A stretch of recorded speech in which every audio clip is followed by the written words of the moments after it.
Salut les gens, bienvenue sur la chaîne All Passion et bienvenue dans le Sud. Alors comme tu l'as vu dans la miniature, aujourd'hui je vais te présenter un nouveau graveur découpeur laser qui n'est autre que le Creality Falcon 2 d'une puissance de 22 watts. Tu vas me dire une nouvelle fois pourquoi une puissance de 22 watts puisque je t'ai déjà présenté un graveur d'une puissance équivalente avec le Sculpfun S30 Ultra. Tiens, je te mets la vidéo par là si tu l'as pas vu. Puisque j'ai toujours porté de l'intérêt à te présenter au mieux en allant crescendo dans les puissances en commençant par le Sculpfun S9 d'une puissance de 5,5 watts, puis l'Ortur Master 3 avec une puissance de 10 watts, et enfin, comme je te le disais, avec le Sculpfun S30 Ultra d'une puissance de 22 watts, de sorte qu'en fonction de ton besoin, tu puisses choisir l'outil qui te conviendra le mieux. Eh bien, à cela, plusieurs raisons. La première, c'est tout simplement pour l'encombrement. Tout le monde n'a pas la chance d'avoir un plan de travail de grande taille pour pouvoir poser un graveur tel que le Sculpfun S30 Ultra de 22 watts qui nécessite une place de 80 par 85 cm. Là, on est plus sur un graveur d'une dimension moyenne pour un espace de travail de 40 cm de côté, tout en conservant une puissance importante de 22 watts. La deuxième raison, c'est que Creality a misé aussi beaucoup sur la sécurité. Alors, outre le fait qu'on va aussi pouvoir verrouiller le laser avec une clé comme le Ortur Master 3 ou le Sculpfun S30, y retrouver également un bouton d'arrêt d'urgence, eh bien, ils ont mis également d'autres niveaux de surveillance, par exemple pour surveiller la flamme éventuelle qu'il pourrait y avoir au niveau de la découpe ou de la gravure, qui t'arrête la machine en cas de détection de flamme, mais également une surveillance au niveau de l'encrassement de la lentille qui une nouvelle fois te fera apparaître une alarme, un bip, et puis t'arrêtera aussi la machine, et une surveillance également au niveau du flux d'air pour les racistes. Alors ça, je ne sais pas l'utilité que ça peut avoir, parce que moi sur les autres graveurs, eh bien je mets soit les racistes, soit je le mets pas, mais sur celui-ci, on peut régler le débit d'air lorsque tu mets l'air assist. Alors tu me diras toi dans les commentaires l'utilité que ça peut avoir ou si toi tu joues beaucoup sur le débit d'air. Moi j'ai envie de dire soit il est à fond, soit je le mets pas, mais jouer sur le débit d'air, le fait est que, eux, ils ont une surveillance pour te dire qu'il n'y a pas assez d'air lorsque tu fais par exemple de la découpe. Donc il y a une LED témoin qui, s'il n'y a pas assez d'air, va également biper et t'arrêter la machine. Et la troisième raison, c'est que comme tu peux le voir au niveau de l'emballage, on n'est pas sur un graveur qu'il faille monter de A à Z, mais il arrive déjà quasiment tout monté, à 90%. Donc j'ai envie de dire, pas plug and play, mais presque. Donc peut-être aussi un bon palliatif pour tous ceux qui craignent de devoir se lancer dans l'assemblage d'un graveur découpeur laser, même si généralement ça reste des opérations assez simples, ils veulent pas se lancer dans le raccordement au risque de se tromper, de faire une bêtise, où ils entendent que il faut faire attention à la tension des courroies. Donc se rabattre sur un modèle déjà pré-monté quasiment en totalité, je crois qu'il n'y a que les pieds à visser en dessous, ça peut être aussi une bonne option. Alors maintenant, rapidement, ses caractéristiques. Alors une puissance de 22 watts, comme je te l'ai dit. Jusque-là, pas beaucoup de changements par rapport au S30 Ultra qui fait la même puissance. En revanche, une vitesse de 25 mètres par minute. Donc il bombarde. Je t'avais déjà présenté le Ortur Master 3. Tiens, je te mets aussi le lien de la vidéo par là si tu veux la voir. Lui, déjà, il avait une vitesse de 20 mètres par minute. Donc je te dis qu'en termes de gravure, ça va vite. Là, on a 5 mètres supplémentaires, 25 mètres par minute. Ça galope. La possibilité de travailler en autonomie sans être raccordé à ton ordinateur par la liaison USB, tout simplement comme une imprimante 3D, j'ai envie de te dire, il suffira de mettre le G-code sur la carte micro SD et de l'insérer dans le graveur. Si toutefois tu n'as pas ton PC à côté de ton graveur, tu pourras préparer tes travaux ailleurs et ensuite venir insérer la carte micro SD dans le graveur pour lancer le travail. En revanche, autant il y avait une connexion Wi-Fi avec le Ortur Master 3 ou une liaison Bluetooth avec le Sculpfun S30, là, rien de tout ça, uniquement le fait de pouvoir travailler de manière îlotée en insérant le travail sur la carte micro SD dans la machine. Concernant les tests, je vais les axer en présentation avec les modèles qui sont disponibles sur la clé fournie, parce qu'en termes d'échantillons, je ne vais pas refaire un book pour les divers matériaux, sachant qu'on va être sur des paramètres de découpe strictement identiques, j'imagine, que le Sculpfun S30 que je t'ai déjà présenté. N'hésite pas à aller voir la vidéo où je t'ai partagé tous les paramètres de gravure sur pas mal de matériaux. En termes de gravure, on était déjà sur des vitesses quand même assez élevées avec le S30, 30, hein, de par aussi la puissance du laser de 22 watts, c'est normal. Alors maintenant, on verra avec celui-ci si on peut aussi augmenter les vitesses, puisque je te rappelle, on s'approche des 20 000 de l'Orture Master 3. Et en plus, je te fais une petite parenthèse, hein, si tu décides d'acquérir un graveur découpeur laser pour faire de la gravure, je te rappelle une nouvelle fois que c'est inutile également d'avoir un graveur très puissant pour effectuer de la gravure. Généralement, on cherche de la puissance pour de la découpe. Pour la gravure, l'Orture Master 3 d'une puissance de 10 watts est très largement suffisant pour faire de la gravure sur des matériaux traditionnels comme le bois, le cuir, le carton, bref, tout un tas de matériaux, on va dire entre guillemets tendres. Pas besoin d'avoir un graveur hyper puissant pour effectuer de la gravure. Sur le métal, c'est différent. Tu comprends qu'il faut une puissance supérieure pour pouvoir graver sur du métal et particulièrement sur l'inox. Notamment, par exemple, pour faire de la couleur. Parce que ce Falcon 2 d'une puissance de 22 watts va, comme le Sculptfun S30 Ultra de 22 watts, te permettre de pouvoir graver en couleur sur de l'inox. Alors quand je dis en couleur, c'est pas toutes les couleurs de l'arc-en-ciel. Hein. Pour te faire le parallèle, hein, si tu prends une plaque d'inox, d'acier, que tu la chauffes avec un chalumeau,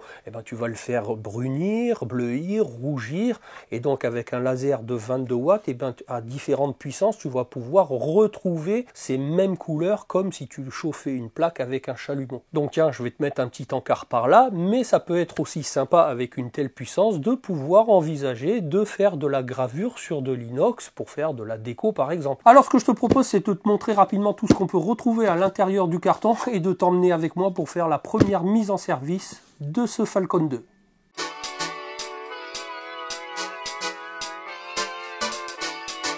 Alors voilà ce qu'on retrouve à l'intérieur du carton. Eh bien, comme tu peux le constater, le graveur déjà complètement assemblé, de très bonne facture, hein, en aluminium. Alors ce qui est aussi remarquable, c'est que tout est déjà peigné, rien ne dépasse, hein, même le tuyau d'air assist, eh bien il est aussi lové à l'intérieur, on n'a rien à faire, il ne va pas y avoir des câbles qui traînent à droite à gauche. On a bien évidemment la pompe air assist livrée également, la tête du laser, une autre paire de lunettes, l'alimentation avec la fiche Europe, bien entendu. Une petite trousse avec à l'intérieur une lentille de rechange. La clé comporte bien la micro SD et puis un adaptateur USB vers USB type C pour effectuer la mise à jour du firmware de la tête laser, hein, parce que sur ce modèle, oui, il y a non seulement à mettre à jour, en tout cas au niveau du firmware, l'emplacement de la carte mère ici. C'est ici aussi également sur ce port de micro SD que tu viendras mettre éventuellement si tu veux travailler de manière îlotée, eh bien ton fichier G-code sur la micro SD en l'insérant ici. Il faut également pouvoir mettre à jour la tête du laser, hein, ces deux choses indépendantes. Et bien sur le dessus de la tête du laser, il y a un port USB type C sur le dessus où on viendra clipser la clé USB avec cet adaptateur pour mettre à jour ceci. Qu'est-ce qu'il y a d'autre? La pige, alors celle-ci, eh ben, c'est pas comme les autres lasers, hein, juste 3 niveaux pour effectuer la focale. Alors eh bien, une position pour effectuer la gravure, tout ce qui est gravure, hein, ça sera toujours à la même position, ou du bois compris entre 1 et 3 mm, une deuxième position avec du bois compris entre 4 et 6 mm, et une troisième position pour tout ce qui est supérieur à 6 mm. Des pieds, alors ça, ce qui est pas mal aussi, c'est qu'ils ont prévu aussi des rallonges, hein, si jamais tu veux utiliser aussi par exemple un rotary roller, tu sais, pour graver sur des objets circulaires, eh bien il y a encore des entretoises de pieds,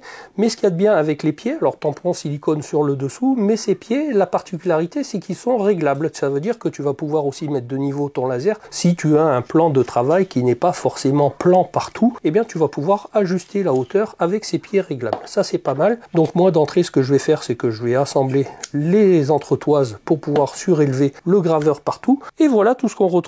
En tout cas, bonne facture au niveau de ce graveur, tu vois. Toujours est-il que tout est bien peigné, hein, ça fait très propre. Alors je vais quand même vérifier par acquis de conscience avec les petites clés que toutes les vis ici soient bien serrées, et puis on va procéder à la mise en service. Alors avant d'effectuer la mise en service, je reviens sur ce laser pour te montrer autre chose que je viens de découvrir, c'est qu'au niveau des end-stop, il y en a plus que sur les autres lasers que j'ai eu jusqu'ici, c'est-à-dire qu'il y en a bien partout, aussi bien sur l'avant, ici, tu entends, que sur l'arrière, ici, pour cet axe-là, et aussi bien de ce côté-là, que de l'autre côté. Donc en termes de fin de course et de sécurité, il est également aussi très bien équipé. Alors tiens, ça aussi, j'ai oublié de t'en parler, et ben tu vois, alors ça je crois que j'arrive pas à comprendre pourquoi quand tu achètes un graveur d'une dimension de travail de 40 par 40, et ben pourquoi tout le temps on te met une plaque de protection avant de poser ton nid d'abeille, et ben d'une trentaine de centimètres. Je vois pas ce que ça pourrait leur coûter de plus que de mettre une plaque de protection qui pourrait garantir l'intégralité de ta surface de travail. Bref, ça aussi c'était livré avec. Je vais aussi te faire un petit tour du propriétaire. Alors ici tu vois, bon, outre le fait qu'on a la clé de verrouillage qui est ici, qui est fournie pour pouvoir déverrouiller ton laser, le bouton d'arrêt d'urgence et ici, eh bien, le bouton de mise en route, la connexion de la puissance, le port de raccordement USB pour aller à ton ordinateur ou le port de micro SD si tu veux travailler de manière îlotée. De la même manière, de l'autre côté, eh bien, c'est ici qu'on va trouver la prise de raccordement de la pompe de l'air assist pour pouvoir la commander directement via Lightburn par exemple, avec les petits interrupteurs où on va choisir de mettre en route ou pas selon les calques, notamment pour la découpe. Là, le fonctionnement de l'air assist et ici la petite molette qui va te permettre d'ajuster le débit d'air. Alors ça, ce que je te disais, c'est que moi, j'ai aucune idée de la plus-value que ça peut avoir de pouvoir réguler le débit d'air. Et en face avant, alors la face avant, très sobre, juste quelques petits boutons qui vont te permettre d'effectuer le déplacement du laser, la position homme, la frame, le cadrage pour voir l'emplacement de là où tu vas travailler et ensuite de pouvoir démarrer ton travail avec la touche play, pause pour mettre en stop ton travail. Voilà pour ce qui est au niveau de l'interface et des raccordements extérieurs pour ce laser.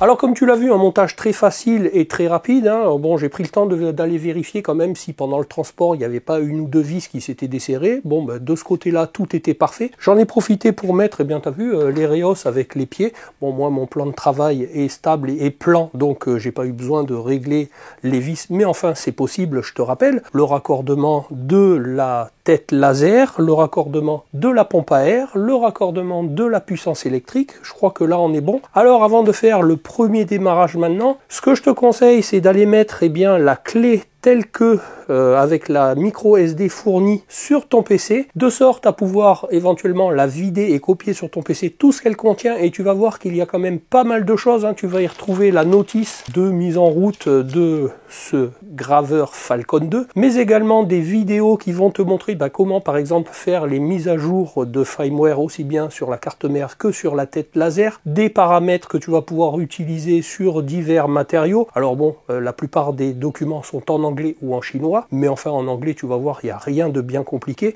Ce que je te propose maintenant, avant même d'allumer la machine, c'est, alors on l'allumera une première fois pour voir ce que ça dit, mais dans tous les cas, c'est d'aller vider la carte, de la formater, formatage rapide, je vais te montrer tout ça sur l'ordinateur juste après, ou aller télécharger aussi les drivers, enfin les firmware pour le mettre à jour, et ensuite, comme il y a deux firmware à mettre à jour, carte, tête laser, c'est de commencer par celui de la carte mère. Donc je vide la carte USB une fois que j'ai tout copié pour ne rien perdre, et ensuite je place le firmware de la carte mère sur la clé.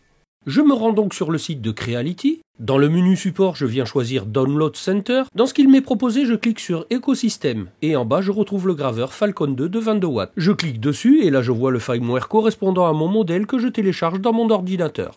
Une fois le fichier décompressé, on retrouve à l'intérieur un PDF expliquant la méthode d'installation que je vais te montrer et les deux firmware pour la carte mère et la tête laser. Comme je te le disais, dans un premier temps, je copie tout ce que contient la micro SD fournie sur mon ordinateur pour ne rien perdre. Tu verras que dans les différents dossiers, il y a des tutos vidéo, mais aussi des paramètres de gravure et de découpe, de référence pour certains matériaux et la liste des codes erreurs ou paramétrages des différents capteurs de surveillance que je vais t'indiquer juste après. Ne t'inquiète pas, on va faire ça ensemble. Une fois la micro SD vidée, je la formate en formatage rapide, puis je viens y coller dedans le premier firmware, celui de la carte mère. Bon voilà pour ce qui était de cette petite présentation software pour récupérer les drivers. Maintenant ce que je te propose, c'est effectivement d'en faire une première mise en route comme ça, déjà pour voir le laser, pour te le présenter une fois qu'il est allumé, regarder un peu tout ce qu'on voit, et ensuite on fera la mise à jour de la carte mère pour commencer. Alors je procède à la mise en route, bip de démarrage, mise en route de la pompe à air. De quoi on s'aperçoit? Qu'après avoir checké son premier démarrage, on observe une LED verte qui clignote ici. Donc moi j'ai envie de dire, tant que tout est vert, ça me va bien comme ça. Mais on observe, comme tu peux le voir ici, les 3 LED de surveillance de la tête laser. La première qui va surveiller, comme je te le disais, le débit d'air de la pompe à air. Le deuxième qui va surveiller la présence de flammes lors de la découpe ou de la gravure. Et ensuite, la propreté ou la saleté qu'il pourrait y avoir sur la lentille du laser. Alors pour la mise à jour du firmware de la carte, je te rappelle, j'ai mis le firmware sur la micro SD dans l'adaptateur USB que je glisse dans l'adaptateur USB type C que je viens plugger ici. Et ensuite, j'allume la machine et normalement, elle va s'allumer. Et puis quand la mise à jour sera faite, effectuer quelques bips.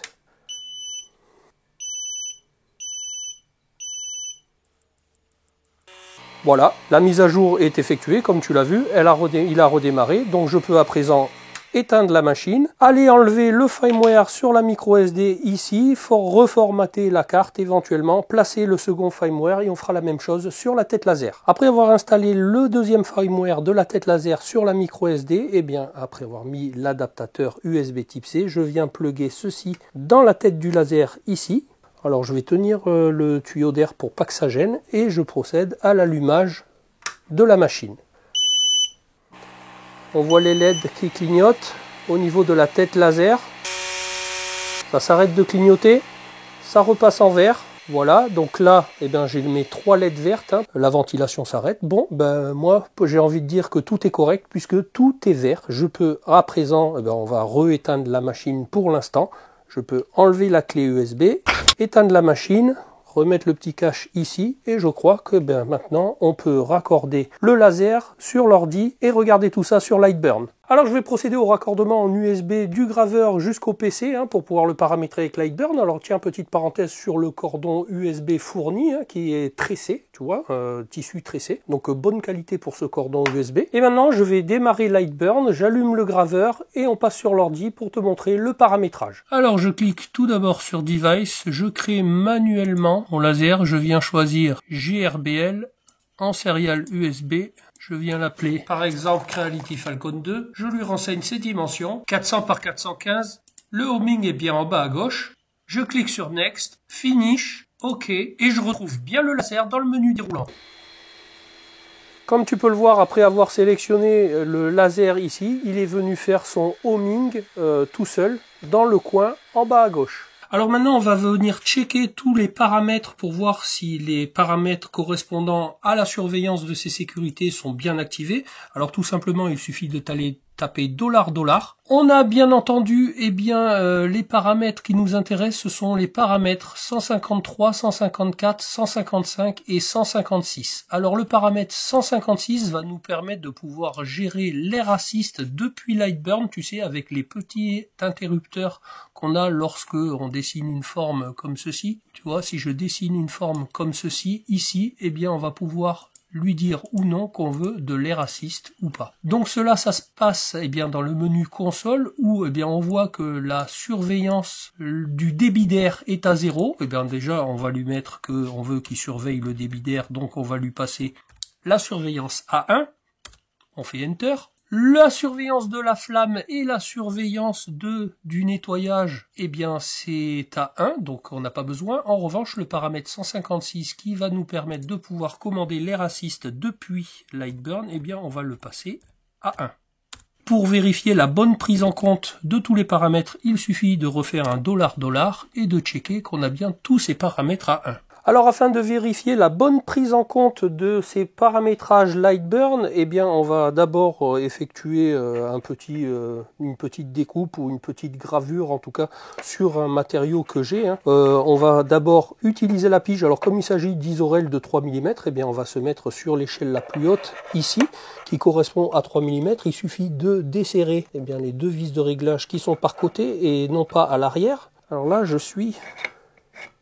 Alors bon, c'est peut-être pas une bonne idée d'avoir mis d'entrée de jeu les entretoises pour surélever au maximum le graveur. Pourquoi? Eh bien c'est parce que la tête laser, j'arrive pas sur le nid d'abeille, en tout cas en ayant mis un matériau de 3 mm, eh bien de régler la focale, il manque quelques millimètres. Donc je pense que le graveur est trop, parce qu'il vient en buter sur la vis qui sert de butée sur le support de la tête. Donc écoute, ça je pense que c'est fait lorsque on doit utiliser le rotary roller pour surélever un maximum le graveur. Je vais enlever les entretoises et je remets les pieds tels qu'ils devaient être. Donc ne fais pas la même erreur que moi, tu mets directement les pieds sans les entretoises pour une utilisation normale. Bon, j'avais cru bien faire, maintenant je peux à présent régler correctement la hauteur de la focale, puisque j'ai redescendu le laser, il ne va pas venir en butée. Je l'appuie tout simplement sur cette cale, sur l'échelle correspondant à 3 mm. Je serre mes vis. Et c'est terminé. Donc après avoir procédé à une petite forme rapide pour tester tout ça, je vais tout de suite vérifier que je suis bien en position courante. Je vais faire une frame pour regarder où le laser doit se déplacer. Je pense que je n'ai pas le Fire Button. Alors on va aller sur la fenêtre Move et on va aller activer le Fire Button. Donc j'imagine que c'est dans Edit, Device Setting, et c'est ici qu'on active le Fire Button qui apparaît ici. Alors on va lui mettre une petite puissance histoire de voir le laser. 1%, ça suffit pour voir le laser sur la surface de travail que j'active et que je fais frame. Bon, comme pour le Sculpt Fun, le laser s'éteint. J'imagine qu'il doit falloir tenir la touche Mage pour continuer à voir le laser pendant qu'il est actif. C'est bien ça, il faut maintenir la touche Mage pour continuer à voir. Écoute, je lance le start. On peut vérifier ici que les 3 LED sont au vert, que l'air assist est bien déclenché, que si je baisse l'air assist, hop, ça a arrêté la machine par sécurité. Tu as vu, il s'est arrêté tout de suite. Je vais relancer le travail, peu importe où on se met, c'était juste pour tester. Alors pas mal de fumée, mais on a la surveillance de la détection de flammes et de l'encrassement de la lentille, ce qui est plutôt pas mal en termes de sécurité. Donc là, tu vois, je suis persuadé que ça traverse même à cette vitesse, parce que je vois que la fumée est éjectée sous le matériau. Travail terminé, je peux bien entendu lui dire de revenir en position homme. Alors la gestion de l'air là, c'est assez perturbant. Je viens de cliquer sur le bouton stop, c'est assez perturbant de devoir le régler, ou moi j'ai envie de le laisser à fond. Alors on va voir si c'est bien découpé. Oui, sans problème, ça n'a pas eu besoin de forcer plus que ça. Alors je relance maintenant un travail avec une gravure sans air assist et la même découpe du carré avec l'air assist, en ayant sélectionné sur Lightburn les interrupteurs où je ne veux pas l'air assist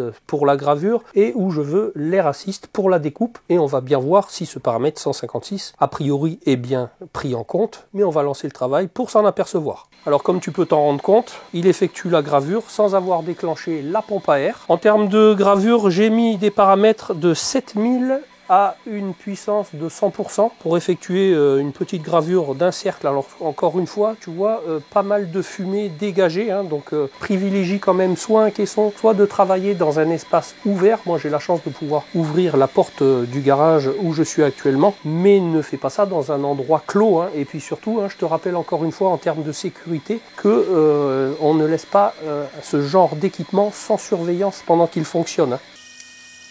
Et donc il déclenche bien l'air assist lorsqu'il passe au calque de découpe. Donc le paramètre 156, c'est bien celui-ci qu'il fallait passer à 1. La LED est maintenant pour le flow, pour le débit d'air, est bien en vert. Donc a priori tout va bien. Bon alors sans grande surprise, j'ai diminué le paramètre de vitesse pour la découpe. Pour l'Isorel, je suis passé à 350. Donc une très bonne découpe effectuée. En termes de gravure, je pense que tu vois là on est bien noir et ça a même creusé légèrement l'Isorel. Donc tu vois avec le Sculfenes 30, j'avais mis 7000, et ben je crois que là ça a fait quand même, ça a décaissé légèrement, hein. Bien gravé, je vais te dire, en tout cas c'est parfait. Maintenant pour de la gravure plus light, hein, ça aussi c'est des paramètres à appréhender, et je vais pouvoir augmenter la vitesse, hein. On pourrait même refaire la même chose. Je vais essayer de mettre 25 000 pour voir ce que ça donne.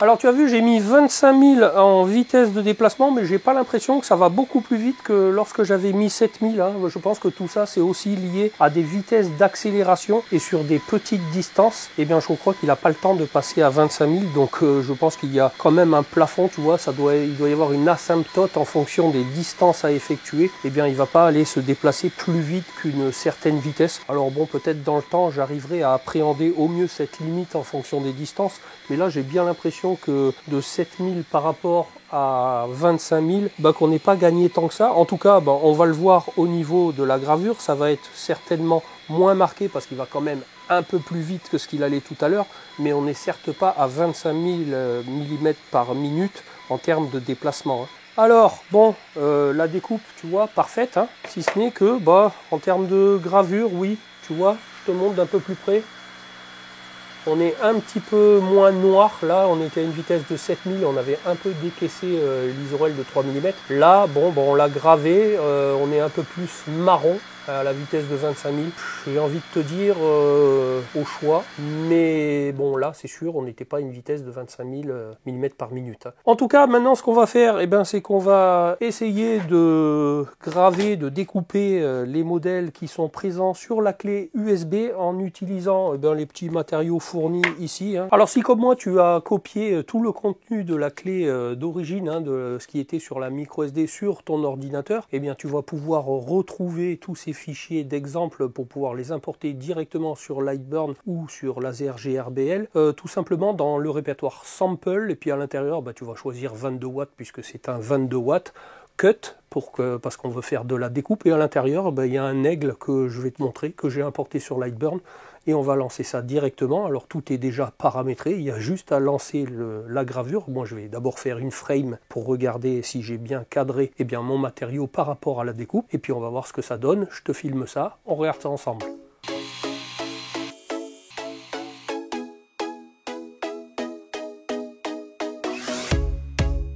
Alors j'ai dans l'idée que ça s'est passé sans problème, hein. Alors regarde, hein.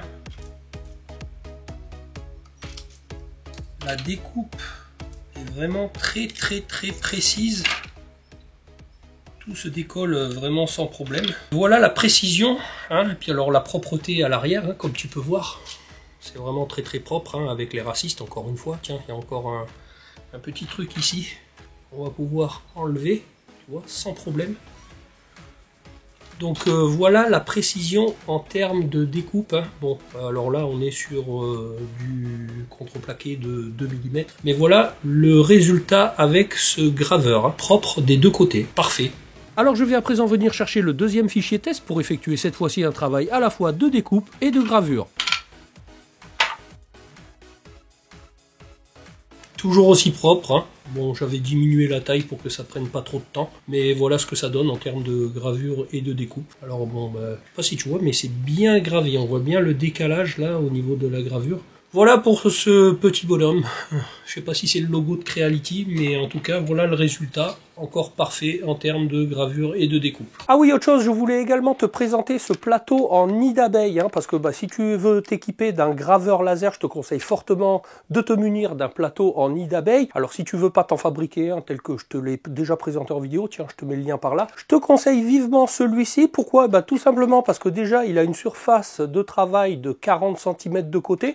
Alors on va dire pile poil pour ce graveur Falcon 2, mais on va pas chipoter pour 1,5 cm qu'il manque manque dans un sens. Bien entendu qu'il a la plaque de protection à l'arrière de la bonne dimension. Mais l'avantage de celui-ci, de cette marque Mecpo, c'est qu'il est équipé, tu vois, de petits bitonio. On dirait les mêmes petits bitonio, tu sais, qu'on peut trouver dans les habillages des portes des bagnoles pour maintenir ton habillage. Et bien l'avantage, c'est que ça va se loger vraiment bien dans les petites alvéoles de ce plateau en nid d'abeille. Et lorsque tu as un matériau, tu sais, qui est un peu gondolé comme ça arrive surtout sur les bois de faible épaisseur comme le mélaminé de 3 mm, et ça va te permettre de pouvoir le plaquer correctement de sorte à ne pas avoir de problème lors de la gravure ou surtout de ta découpe, parce que ça va bien le plaquer sur le plateau. Parce que si ça se relève légèrement, tu peux avoir des problèmes de découpe notamment, voire de gravure, parce que ça joue sur la focale forcément. Mais s'il est trop relevé, je te dis pas, même si la tête vient à toucher le matériau pour te le décaler légèrement. Donc ces petits bitonio, franchement, c'est bien. Et contrairement au plateau de Sculpfun,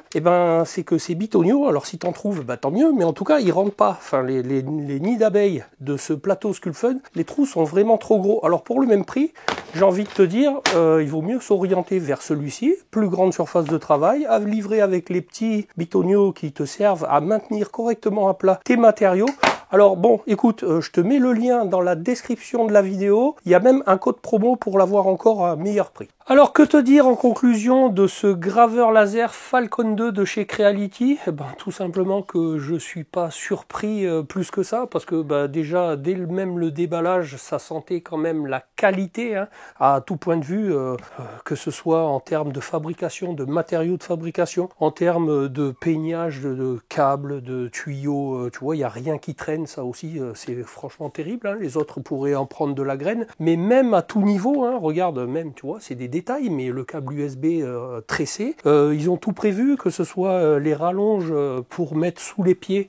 Si tu veux utiliser un rotary roller, c'est parce que ça coûte, mais tu l'as pas sur d'autres équipements qui sont aussi prévus pour utiliser des rotary rollers, livrés avec la pompe à air, ça comme le Sculpfun S30, mais ils sont allés même jusqu'à le contenu de la carte micro SD, où il y a des tutos vidéo, les paramètres que tu peux utiliser selon les matériaux que tu vas vouloir soit graver, soit découper. Ils sont allés jusqu'à là, et puis quand même, les niveaux de surveillance en termes de sécurité, tous les switches, les end-stop installés aux extrémités des deux axes, les surveillances de flammes, de flux d'air. Alors ça, par contre, j'ai pas bien compris, mais en tout cas, même le surveillance de la lentille, de l'encrassement de la lentille, ça, c'est quand même aller jusqu'à du détail.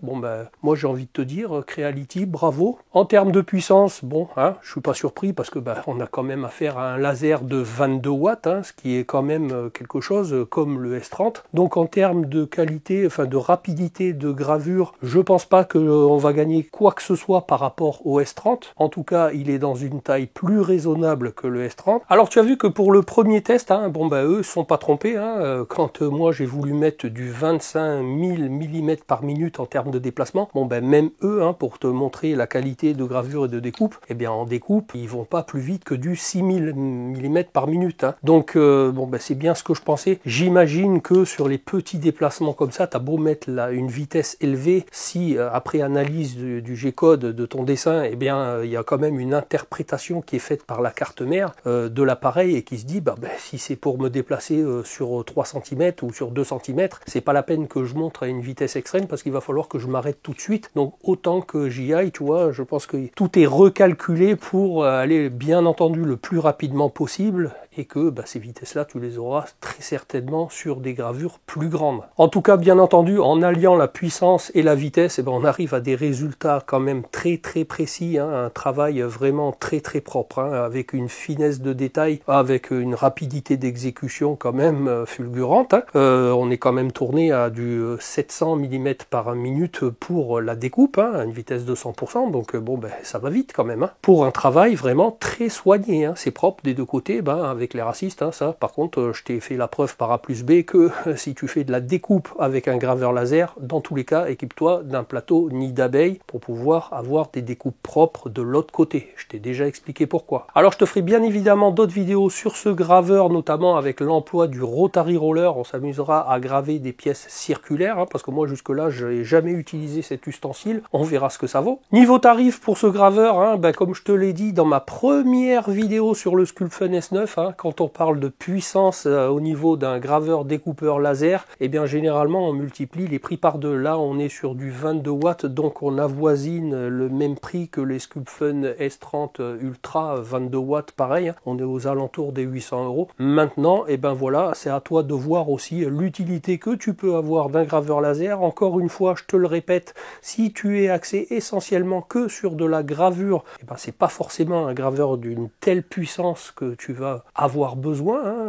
Un Ortur Master 3 peut largement peut-être te satisfaire. Là, on allie la puissance avec la vitesse, donc bien évidemment que tu vas gagner aussi en rapidité de gravure par rapport à un Sculpfun S9, forcément, hein. Mais par contre, par rapport à un Ortur Master 3, tu as vu, on tourne à du 6000, pour faire la même gravure en 10 watts, on n'attaquera peut-être pas le même matériau de la même manière, mais enfin là, je crois qu'on a gravé à du 40%, sur le Ortur Master 3, il suffit peut-être de se mettre à 100% pour avoir le même résultat de gravure, hein. Je te répète que celui-là, il avait un très bon rendu au niveau de la gravure. Maintenant, si tu veux aussi pouvoir faire de la découpe rapidement dans des matériaux plus épais, et bien évidemment qu'il faut t'orienter vers un laser plus puissant. En tout cas, une nouvelle fois, moi je suis très content d'avoir pu tester ce nouveau produit et d'avoir pu te le présenter pour que tu puisses aussi toi juger, encore une fois, hein, du besoin par rapport à l'achat d'un outillage, hein, c'est toujours ce que je te répète. Alors si tu as aimé le contenu de cette vidéo, comme d'habitude, hein, je compte sur toi pour me le témoigner avec un petit pouce et à me le dire dans les commentaires, à partager la vidéo sur tous tes réseaux, à t'abonner à la chaîne si ce n'est pas déjà fait et surtout d'activer la petite cloche avec toutes les notifications si tu veux être informé de la sortie de mes prochaines vidéos, que tu peux toujours aller checker les anciennes, tu pourras trouver ça utile, divertissant, enrichissant. Et moi je te dis à bientôt pour une prochaine vidéo. Allez, salut les gens!